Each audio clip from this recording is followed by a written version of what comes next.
gjykatën kushtetuese? Sot bashkë me avokaten kolegen Greta Ambelli kemi depozituar në gjykatën kushtetuese kërkesën për shfuqizimin si të papajtueshëm me Kushtetutën të aktit normativ numër 3 të datës 6 korrik 2026 të Këshillit të Ministrave, si një akt normativ i cili vjen ndesh me nenin 101 të Kushtetutës, i cili për aktet normative kërkon domosdoshmërisht plotësimin në mënyrë kumulative të dy kushteve, që janë nevoja dhe urgjenca.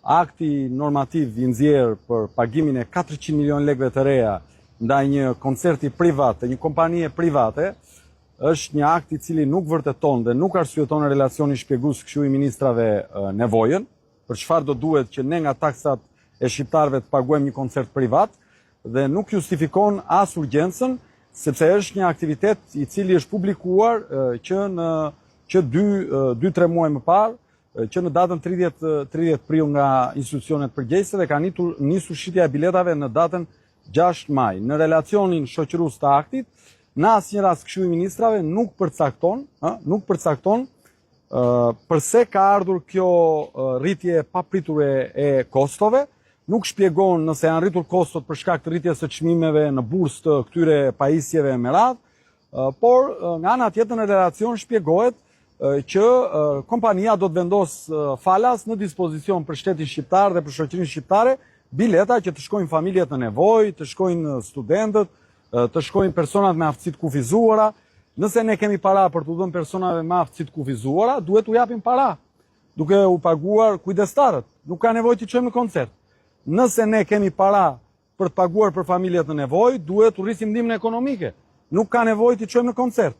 Nëse ne kemi para për të paguar për studentët, duhet t'u rrisim bursat, apo të shtojmë bursat, nuk ka nevojë që ne t'i çojmë në koncert.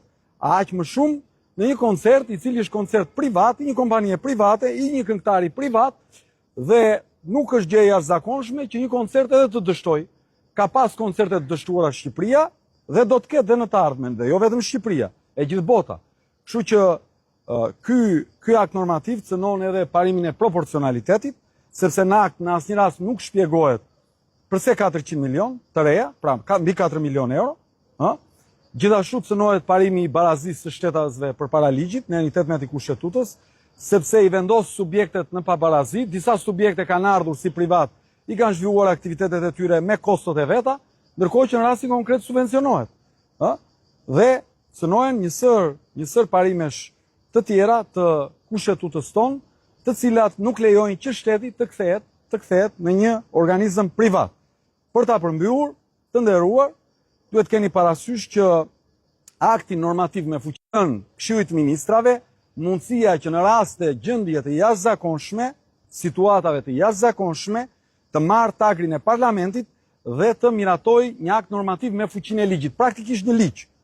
Ne jemi republikë parlamentare, ligjet e miraton parlamenti, po për shkaqe të jashtëzakonshme, është lënë mundësia që Këshilli i Ministrave mund ta miratoj dhe brenda 45 ditëve shkon dhe miratohet në kuvend. Çfarë kanë bërë këta? Këta kanë miratuar një ligj me emër të posaçëm. Ligji që në emër e ka akt normativ, pra duhet të normoj, duhet përcaktoj normën, duhet përcaktoj rregullin. Ndërkohë këta kanë bërë një akt individual. Atëherë kush dallimi mes aktit administrativ individual dhe aktit normativ pra ligjit? Për këtë arsye dhe të gjitha arsyet e tjera që ne i kemi shpjeguar në këtë kërkesë depozituar sot në gjykatë kushtetuese, i kemi kërkuar gjykatës kushtetuese të pezuojë në mënyrë të menjëhershme çdo veprim për të bërë pagesat, edhe pse kam shumë dyshime që këta mund i kenë bërë pagesat, se kur vjen puna për ish-pronarët apo për dënuarit politik ka nga 35 vite si marrin s'ua bëjnë, dhe së dyti, për ta shfuqizuar këtë akt normativ si në kundërshtim me Kushtetutën e Republikës së Shqipërisë.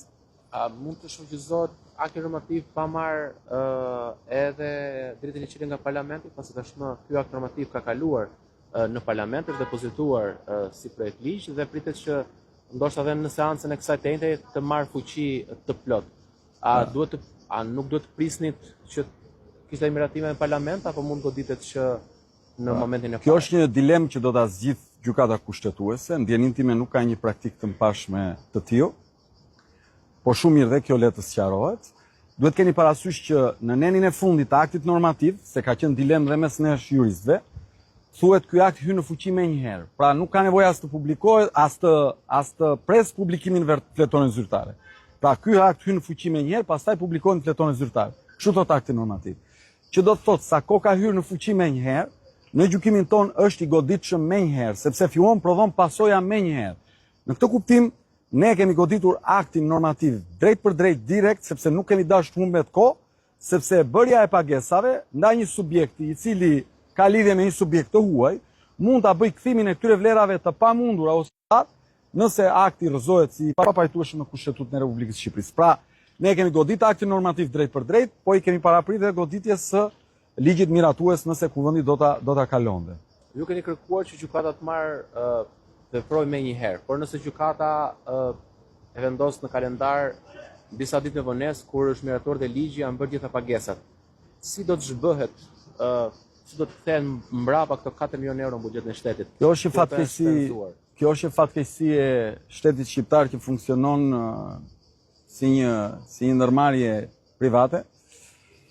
Ajo që kemi ne në dorë si jurist, si avokat, si Lëvizja Shqipëria Bëhet, se kemi depozituar si subjekt, si parti politike, është që të luftojmë në kohë reale për çdo padrejtësi që bëhet, por ne nuk kemi në dorë çmundurinë e Edi Ramës apo të qeverisë së tij.